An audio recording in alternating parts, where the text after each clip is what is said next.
بسم اللہ الرحمن الرحیم۔ اللہ تبارک و تعالیٰ کے نام سے شروع جو بڑا مہربان اور نہایت رحم کرنے والا ہے۔ اسلام کے ہر دور میں مسلمانوں پر طرح طرح کے ظلم و ستم کیے گئے اور مسلمانوں کو اللہ تبارک و تعالیٰ کی ذات اور ایمان سے دور کرنے کی ناکام کوششیں کی گئیں، لیکن جو سچا مسلمان ہوتا ہے وہ اپنا سب کچھ تو لٹا دیتا ہے لیکن وہ اپنے سچے رب کو کبھی نہیں چھوڑتا۔ اس مسلمان کا سب کچھ اس کا حقیقی مالک اللہ عز و جل ہوتا ہے۔ یہی وجہ ہے کہ اللہ تبارک و تعالیٰ اپنے بندے سے 70 ماؤں سے بھی زیادہ پیار کرتا ہے۔ ایسا ہی ایک ایمان افروز واقعہ آج کی اس ویڈیو میں ہم آپ کو بتائیں گے کہ کس طرح ایک خاتون نے اپنا سب کچھ اپنے سچے رب پر قربان کر دیا۔ پیارے دوستو، یہ ایمان افروز واقعہ فرعون کی بیوی کا ہے۔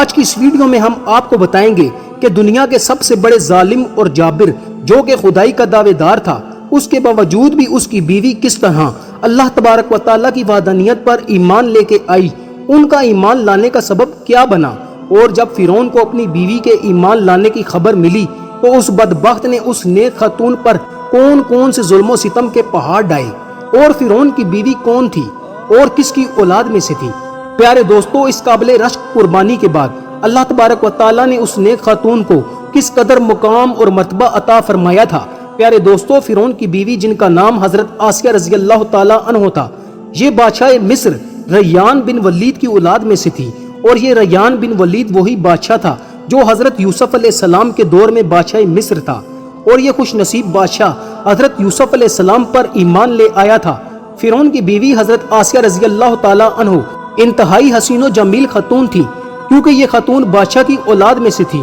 اسی وجہ سے اس کے پاس مال و دولت کی کمی نہیں تھی، اسی وجہ سے ہر وقت خدام ان کے آگے پیچھے رہا کرتے تھے۔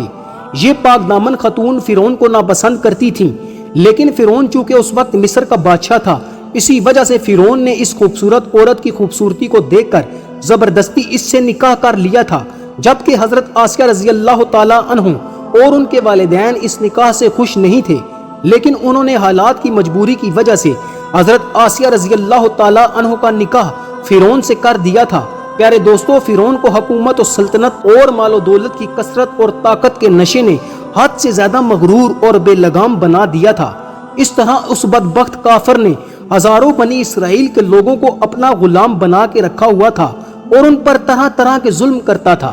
چونکہ اس بدبخت نے خدائی کا دعویٰ کر رکھا تھا، اسی لیے وہ تمام انسانوں کو اپنا غلام تصور کرتا تھا اور ان معصوم لوگوں کے ساتھ جانوروں جیسا سلوک کرتا تھا۔ چنانچہ وقت یوں ہی تیز رفتاری کے ساتھ چلتا رہا، سال مہینوں میں اور مہینے ہفتوں میں اور ہفتے دنوں میں تبدیل ہو کر گزرتے چلے گئے، اور پھر وہ وقت بھی آ گیا کہ اللہ تعالیٰ کے پیارے نبی حضرت موسیٰ علیہ السلام اور حضرت ہارون علیہ السلام اس دنیا کے اندر تشریف لائے، اور مصر کی سرزمین لا الہ الا اللہ کی صداؤں سے گونج اٹھی۔ اللہ تعالیٰ نے حضرت موسیٰ علیہ السلام اور حضرت ہارون علیہ السلام کو فرعون کی طرف اور ان کی قوم کی طرف دعوت حق دینے کے لیے اور ہدایت کی طرف بلانے کے لیے مبعوث فرمایا تھا۔ اللہ تعالیٰ کے ان پیغمبروں نے بنی اسرائیل کے لوگوں کو اللہ تعالیٰ کی وحدانیت کی طرف بلایا اور لوگوں کو باطل معبودوں کی پوجا کرنے سے منع کیا۔ حضرت موسیٰ علیہ السلام نے فرعون کو طرح طرح کے معجزات دکھائے، لیکن اس کے باوجود بھی یہ لوگ کفر اور سرکشی پر اڑے رہے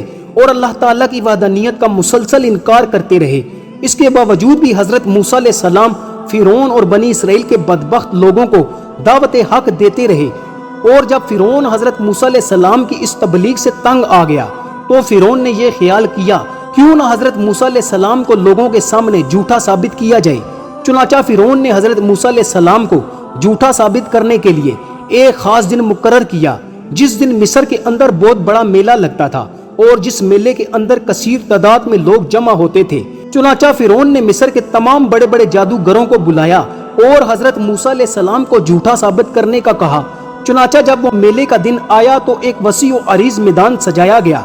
اور ادھر فرعون اپنی فرعونیت کے نشے میں مخمور ہو کر اپنے عالی شان تخت پر جا بیٹھا، اور سلطنت کے کونے کونے سے بلائے گئے بڑے بڑے جادوگر بھی جمع ہو چکے تھے، اور اس طرح ہزاروں افراد کا مجمع بھی جمع ہو چکا تھا۔ حق اور باطل کا عظیم ترین معرکہ تھا، جس کو دیکھنے کے لیے بے شمار لوگ جمع ہوئے تھے،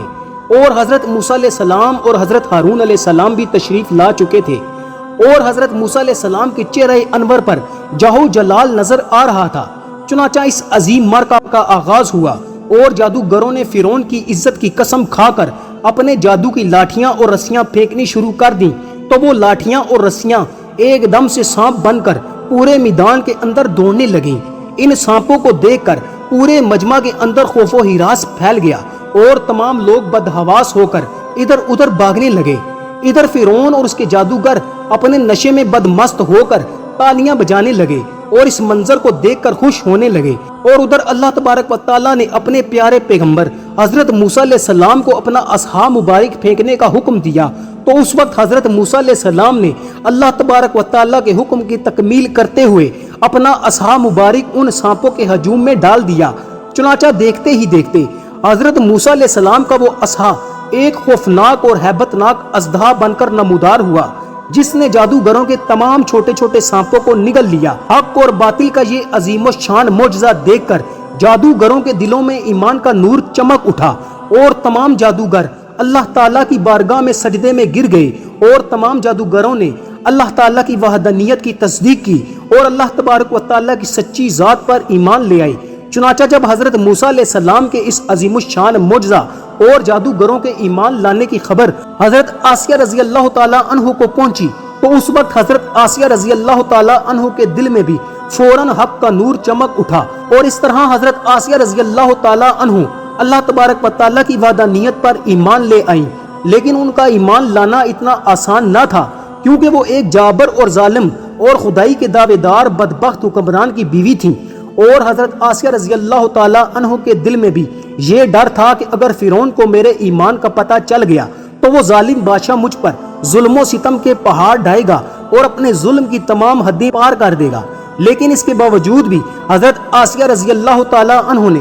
اپنا سب کچھ اللہ تعالیٰ کی ذات پر چھوڑ دیا اور اللہ تبارک و تعالیٰ کی وحدانیت پر ایمان لے آئیں۔ ابتدا میں حضرت آسیہ رضی اللہ تعالیٰ عنہ نے اپنے ایمان کو کسی پر ظاہر نہ کیا۔ کچھ عرصہ یوں ہی گزرتا رہا، اور پھر ایک دن ایسا عجیب و غریب واقعہ پیش آیا، جس واقعے کے بعد حضرت آسیہ رضی اللہ تعالیٰ عنہ کے دل میں فرعون کے لیے مزید غضب کی آگ بھڑک اٹھی، اور حضرت آسیہ رضی اللہ تعالیٰ عنہ فرعون سے مزید نفرت کرنے لگیں، اور فرعون کے مسلمانوں پر کیے جانے والے ظلم اور ستم حضرت آسیہ رضی اللہ تعالیٰ عنہ کے لیے ناقابل برداشت تھے۔ چنانچہ وہ عبرتناک واقعہ کچھ یوں پیش آیا کہ فرعون کی بیٹی کی ایک خادمہ تھی جو فرعون کی بیٹی کے سر میں کنگھی کیا کرتی تھی۔ ایک دن اس خادمہ کے ہاتھ سے کنگھی گر گئی تو اس خادمہ نے بسم اللہ پڑھ کر اس کنگھی کو اٹھا لیا۔ اس وقت فرعون کی بیٹی نے ان کلمات کو سن لیا اور فرعون سے جا کر اس خادمہ کی شکایت کر دی کہ وہ خادمہ آپ کے علاوہ کسی اور کو خدا مانتی ہے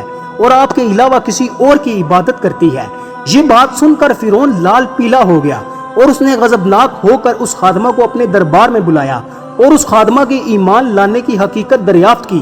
کہ آخر کار وہ کس کو خدا مانتی ہے۔ اور فرعون اس سے کہنے لگا، کیا تو میرے علاوہ کسی اور کو خدا مانتی ہے؟ تو اس وقت اس خادمہ نے فوراً جواب دیا کہ ہاں، میرا اور تیرا رب اللہ عز و جل ہے، وہی وحدہ لا شریک ہے اور اس کے علاوہ اس کا کوئی شریک نہیں۔ چنانچہ خادمہ کی یہ بات سن کر فرعون اس پر مزید غضبناک ہو گیا۔ چنانچہ فرعون نے اس خادمہ کو اور ان کے معصوم بچوں کو کھولتے ہوئے تیل میں ڈال دیا اور ان کو شہید کر دیا۔ یہ خوفناک اور دل خراش منظر اس وقت فرعون کی بیوی بھی دیکھ رہی تھی۔ اسی دوران اللہ تعالیٰ کی قدرت کی جلوہ گری ہوئی اور اللہ تعالیٰ نے حضرت آسیہ رضی اللہ تعالیٰ عنہ کی آنکھوں سے غیب کے پردے اٹھا دیے تھے اور فرعون کی بیوی کی بصیرت کو روشن فرما دیا تھا، اور فرعون کی بیوی نے یہ منظر بھی دیکھا کہ فرشتے اس خادمہ کی روح کو لے کر آسمان کی طرف جا رہے ہیں۔ اس طرح فرشتوں کو دیکھنے کے بعد فرعون کی بیوی کا ایمان مزید مضبوط ہو گیا اور وہ مزید اللہ تعالیٰ کی وحدانیت کا یقین کرنے لگی،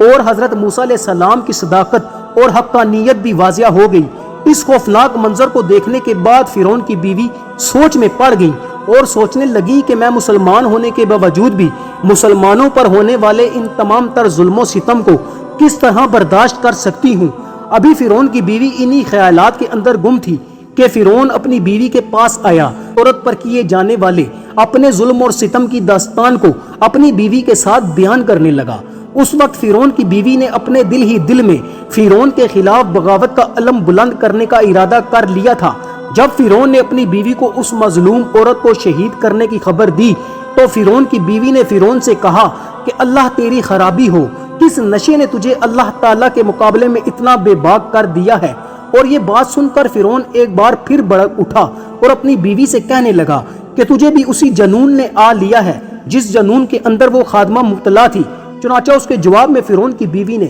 فرعون سے کہا کہ مجھے کوئی جنون نہیں آیا، میں تو اس خدا وحدہ لا شریک پر ایمان لا چکی ہوں جو میرا اور تمام جہانوں کا سچا رب ہے۔ اس طرح اس بہادر خاتون نے کھلم کھلا فرعون کے سامنے اپنے ایمان کا اظہار کیا۔ فرعون اپنی بیوی کی یہ بات سن کر حیران و پریشان رہ گیا اور فرعون شروع میں بغیر کسی ظلم و ستم کے اپنی بیوی کو سمجھانے کی کوشش کرنے لگا، اور فرعون نے اپنی بیوی کو ایمان سے دور کرنے کے لیے ان کے والدین کو بھی بلایا اور ان کو دھمکی دینے لگا کہ اگر تمہاری بیٹی نے موسیٰ علیہ السلام کے خدا کا انکار نہ کیا تو ضرور یہ موت کا مزہ چکھے گی۔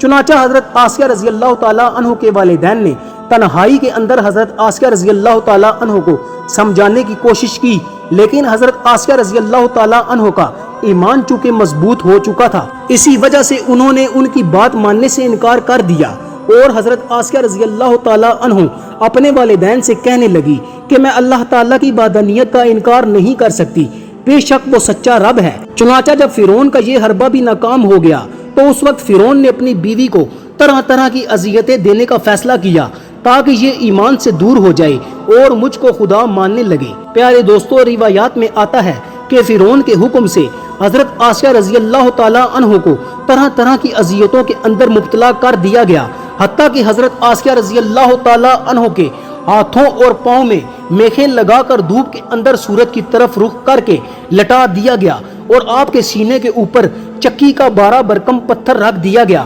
تاکہ آپ ہل نہ سکیں۔ لیکن ان تمام تر تکالیف اور مصائب کے باوجود بھی حضرت آسیہ رضی اللہ تعالیٰ عنہ کے ایمان کے اندر ذرا برابر بھی کمی نہ آئی، بلکہ ان تمام تر تکالیف کے باوجود بھی آپ کے ایمان کے اندر مزید اضافہ ہوتا چلا گیا۔ چنانچہ جب فرعون نے ان تمام تر تکالیف کے بعد اپنی بیوی سے ایمان سے پھرنے کا کہا تو حضرت آسیہ رضی اللہ تعالیٰ عنہ نے بڑا ہی ایمان افروز اور ایمان کو تازہ کر دینے والا جواب دیا، جس سے فرعون کو گھمنڈ خاک میں مل گیا، اور فرعون حضرت آسیہ رضی اللہ تعالیٰ عنہ کے ایمان اور ہمت کے آگے گھٹنے ٹیکنے پر مجبور ہو گیا۔ چنانچہ حضرت آسیہ رضی اللہ تعالیٰ عنہ نے ارشاد فرمایا، اے دشمن خدا اور اے ظالم انسان، تو میرے وجود پر تو قادر ہو سکتا ہے، لیکن میرا دل اللہ تبارک و تعالیٰ کی پناہ میں ہے۔ اگر تو میرے جسم کے ہر حصے کو کاٹ بھی دے تب بھی میرا عشق اور ایمان اللہ تبارک و تعالیٰ کی بارگاہ میں بڑھتا چلا جائے گا۔ اسی دوران جب حضرت آسیہ رضی اللہ تعالیٰ عنہ پر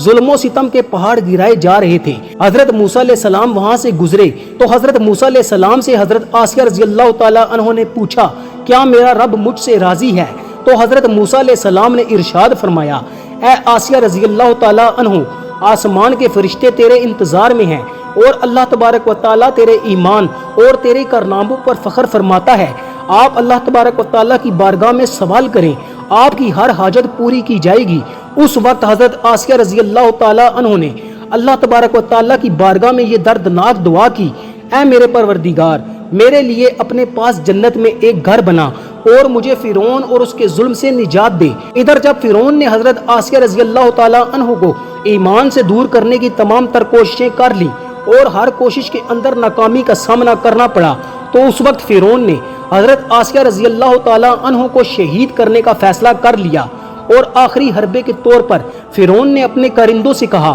کہ ایک بہت بڑی چٹان لے کر آؤ، اگر یہ چٹان دیکھ کر اپنے ایمان پر قائم رہتی ہے تو یہ چٹان اس پر گرا دینا، اور اگر یہ ایمان سے پھر جاتی ہے تو پھر یہ میری بیوی ہے۔ پیارے دوستو، اس خوفناک منظر کے وقت جہاں ایک طرف زندگی ہے اور دوسری طرف موت کھڑی ہے، تو اس وقت حضرت آسیہ رضی اللہ تعالیٰ عنہ نے آسمان کی طرف نگاہ اٹھا کر دیکھا تو جنت کے اندر اپنا سفید موتیوں والا محل نظر آیا، جس سے آپ کا ایمان مزید بڑھ گیا، اور اسی حالت میں آپ کی روح پرواز کر جاتی ہے، اور اس کے بعد آپ رضی اللہ تعالیٰ عنہ کے جسم مبارک پر وہ چٹان گرا دی جاتی ہے، اور وہ چٹان ایسے بدن پر گرتی ہے جس میں روح نہیں ہوتی۔ اس دردناک واقعے کے دوران جب فرعون اپنی بیوی پر طرح طرح کے ظلم و ستم کر رہا تھا، اس وقت اللہ تبارک و تعالیٰ نے اپنے فرشتوں کو حضرت آسیہ رضی اللہ تعالیٰ عنہ پر مقرر کر دیا تھا، اور وہ فرشتے حضرت آسیہ رضی اللہ تعالیٰ عنہ پر سایہ کیے ہوئے تھے اور ان کو جنت کے اندر اپنا مقام دکھا دیا تھا، جس کی وجہ سے حضرت آسیہ رضی اللہ تعالی عنہ کا ایمان مزید مضبوط ہو گیا اور فرعون کی تمام مصیبتوں کو آپ بھول گئیں۔ اس طرح حضرت آسیہ رضی اللہ تعالی عنہ نے دنیا کی تمام تر تکالیف اور مصیبتوں کو برداشت کیا، لیکن اللہ تبارک و تعالیٰ کی وحدانیت کو نہیں چھوڑا، اور پھر اللہ تعالیٰ نے حضرت آسیہ رضی اللہ تعالی عنہ کو وہ مقام عطا فرمایا جو مقام آج تک کسی کو نہیں ملا۔ حضرت آسیہ رضی اللہ تعالی عنہ جب جنت میں جائیں گی تو اللہ تعالیٰ ان کو یہ نعمت عطا فرمائے گا کہ وہ جنت میں حضور پاک صلی اللہ علیہ وآلہ وسلم کی زوجہ محترمہ ہوں گی، اور اللہ تعالیٰ ان کا شمار حضور صلی اللہ علیہ وآلہ وسلم کی ازواج مطہرات میں فرمائے گا۔ اللہ تعالیٰ سے دعا ہے کہ اللہ تعالیٰ ہمیشہ اپنا عشق اور ایمان سلامت رکھے اور حضور صلی اللہ علیہ وآلہ وسلم کی محبت کے اندر جینا مرنا نصیب فرمائے۔